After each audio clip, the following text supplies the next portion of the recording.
Gusiga no bashaka bakakusuka k'ingunguru ya erayo bakagusiga bashaka bakuronga muri ugashaka ukayiryamamwe bakagukorana piscine ya erayo uzoza wogamwe ivyo tumutararwana n'umugore ivyo tumutari kibandi ivyo tumudasambana ivyo tumureka kuba mu escro wokora ibyaha nk'abandi bose ko n'abamareka bo mwijuru baracumuye ntawe basumbye ubweranda umupasiteri ntiyarobanuzwa amavuta ntaho byanditse abapasiteri bari baharabo bitwa bungere ariko ntibarobanuzwa amavuta mu Isirayeli ngo babasige abadiyakoni ntabwo muri biriya mu byakoze n'umwaka 6 w'abatora babanje kubasuka amavuta ikindi urevera daboro nta naho yanditse n'intumwa uwo bitwa apotre nta ntumwa barinda kumena ko erayo kugira ibintumwa oya wari umuhamagaro umuntu akabyiyemeza ishengero rikabimenya rikamupangira yagenda kuvuga ubutumwa aba Paulo na Batimoto na Barunaba na Apolo nabandi iyo umuntu baba bamusiza amavuta mu Isirayeli cyaba ari kimenyetso gusa yuko atoranijwe nta bindi iyo umuntu bamutoranye ntabwo baba bamwongerereje ubukristo ntabwo yaba ari muhemu yera mwishaje amugiye ko ikimenyetso gusa cyuko atoranijwe abantu bose bakamenya yuko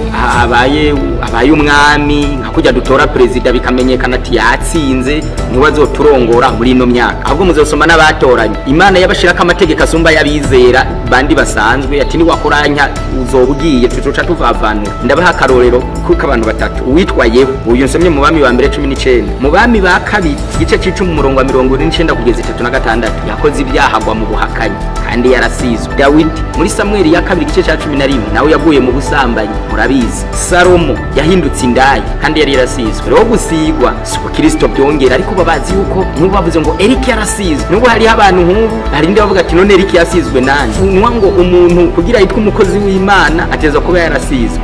mu isezerano rishashe raho nshaka kugera kurobanuzwa amavuta yerayo ntabwo ntavarere bigira ahubwo biriya byaba mu isezerano rya kera no muri rishasha biraba ahubwo bibaguti ari amavuta abantu basukwa ko yagereranya mwemu yera Imana izozirobanuza abakozi bayo mu isezerano rishasha Yesu atanguje gahunda y'ishengero ifise indi gahunda itubakiye ku migenzo n'ibindi bintu byamuranga kuko ari uwo byaranga yari yiyizi byategerezwa ro guhinduka biriya sigwa ry'amavuta rya kera gereranya mwemu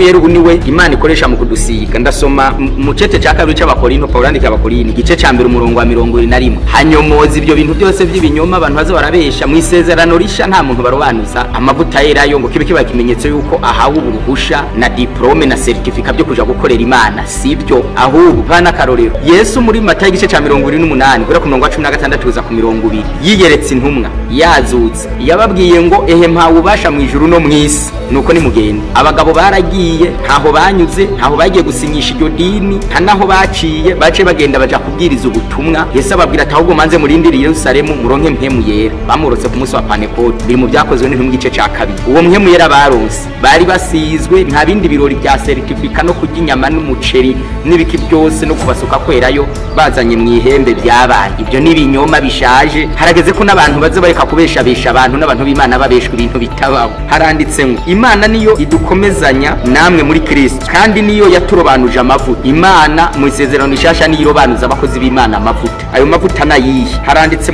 muri Luka igice cya 4 umurongo wa 16 kugeza 18 haranditsemo aji Nazareti yavukiye ku munsi w'isabato yinjira mu sinagogi nkuko yamenyereye ava hasi ngo asome haranditse ngo mpemu uhoraho ari kuri njewe nico catumye ndobanuza amavuta kugira ngo mbwira abo ubutumwa bwiza yantumye kumenyesha abarindwa ko barekuwe n'impumyi ko zihumuka no kubohora abanyagutse imitima Yesu avuze ko Imana yamurobanuje amavuta aya mavuta yamurobanuje nuko avuze ngo mpemu w'Imana ari kuri njewe nico catumye andobanuza amavuta ngo amavuta dusoma abantu b'Imana barobanuzwa mu isezerano rya rishasha ni mpemu yera iba ku bakozi b'Imana kubizera kubaririmbyi umugenzo wo kuzana amavuta bagaswa ku muntu ntaho wanditse ibyo bintu ngo yarasizwe abwo abantu nibasigwe mpemu yera bikoza babesha abantu Imana iturinde ibyo binyoma mu izina rya Yesu.